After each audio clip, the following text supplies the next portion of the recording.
Hello friends, कैसे आप सब लोग and thanks for watching my channel. Friends, इस वीडियो में हम जिस स्टॉक के बारे में डिस्कस करेंगे वो है नेटवर्क 18 मीडिया।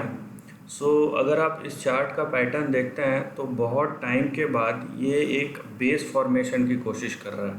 ठीक है, इस चार्ट का आप स्ट्रक्चर देखिए।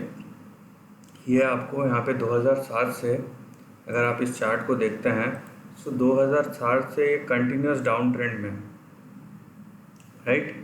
अभी यहाँ पे ये जो है 2012 से ये एक स्ट्रक्चर फॉर्म करने की कोशिश कर रहा है। ये बेसिकली एक बेस फॉर्मेशन बोल सकते हैं आप, राइट। इसको आप एक बेस फॉर्मेशन बोल सकते हैं जो अभी होने की कोशिश कर रहे हैं। अब ये बेस फॉर्मेशन कहाँ तक और कब तक टिकता है, ये जो ट्रेंड चेंज होगा तभी हम बता सकते हैं। लेकिन यहाँ पे जो इम्पोर्टेंट लेवल्स हैं वो यहाँ पे आप देखिए, वो यहाँ पे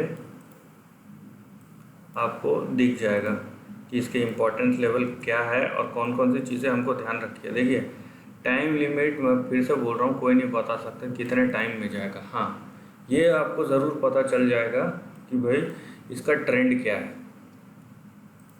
यहाँ पे एक और चीज़ अच्छा हुआ है पिछले एक साल में, क्योंकि मंथली चार्ट है। देखिए, पिछले 1-1.5 साल लगे इसको, एक डब्लू जैसा आपको पैटर्न दिखेगा, एक डबल बॉटम जैसा पैटर्न फॉर्मेशन हुआ है।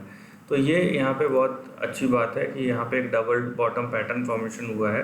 ये अगर बड़े चार्ट में होता है तो ये एक ट्रेंड रिवर्सल का इंडिकेशन होता है, राइट। आप उस तरीके से यहाँ पे देखिए इसको। अभी हम देखेंगे कि ट्रेंड किस तरीके का है और हमें जो है किस तरीके से अपना पोजीशन लेना चाहिए। देखिए, हमको ओवर एक्सपेक्टेशन नहीं रखना है, हमको बस चार्ट पे ध्यान देना है। जो ट्रेंड इंडिकेट कर रहा है उसी को अब बस फॉलो करना है, दैट्स इट, और कुछ नहीं। यहाँ पे अगर आप इसका ट्रेंड देखते हैं आपका जो इमीडिएट सपोर्ट आता है वो आता है 33 पे, और ये लॉन्ग टर्म है, ठीक है। और 33 के बाद आएगा 26 पे। ये एक बेस फॉर्मेशन का बहुत इंपॉर्टेंट पार्ट है, ये जो रेंज है, ठीक है, क्योंकि ये बहुत साल तक होल्ड करके रखा था। तो ये जो रेंज है बहुत इंपॉर्टेंट है, ये टूटना नहीं चाहिए 33 से 26, क्योंकि ये अगर टूट जाता है तो फिर से ये 15 का लो रीटेस्ट कर सकता है। तो इसीलिए 33 से 26 एक बहुत इंपॉर्टेंट जोन है।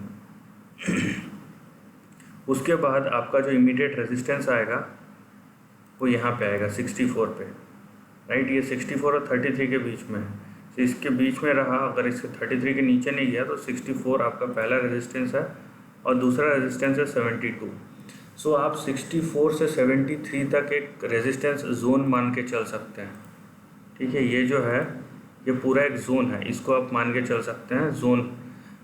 और इसके बीच में चाहे यहाँ पे आए, यहाँ पे भी आ सकता है, ये रेजिस्टेंस है पूरा का पूरा। तो इसके आसपास जब आएगा तो उस हिसाब से प्लानिंग कीजिएगा।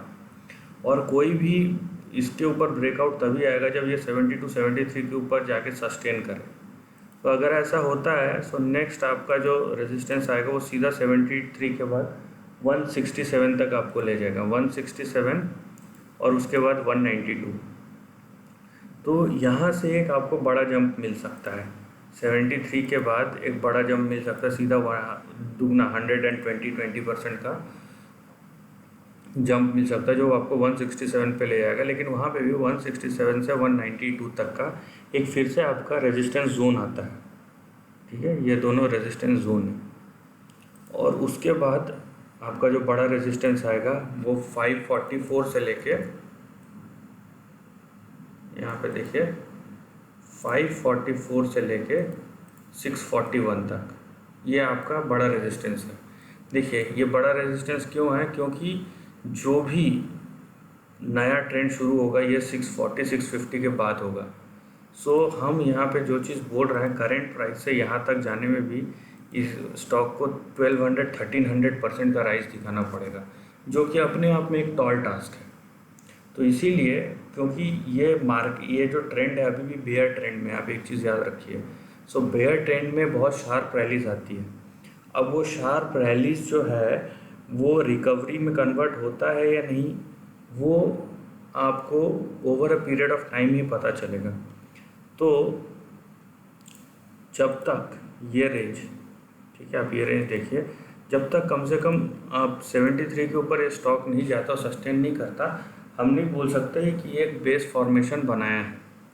उसके बाद 73 से 167 192 जब 200 के ऊपर सस्टेन करेगा तो हम बोल सकते हैं कि ये अच्छा रिकवरी है जो आपको अपने प्रीवियस हाई तक ले जा सकता है, उससे पहले नहीं। यहाँ पे बहुत सारी न्यूज़ आएंगे, बहुत सारे इवेंट्स आएंगे, उसकी बात नहीं कर रहे हैं हम, सीधा बात कर रहे हैं प्राइस की कि प्राइस किस तरीके से इंडिकेट कर रहा है।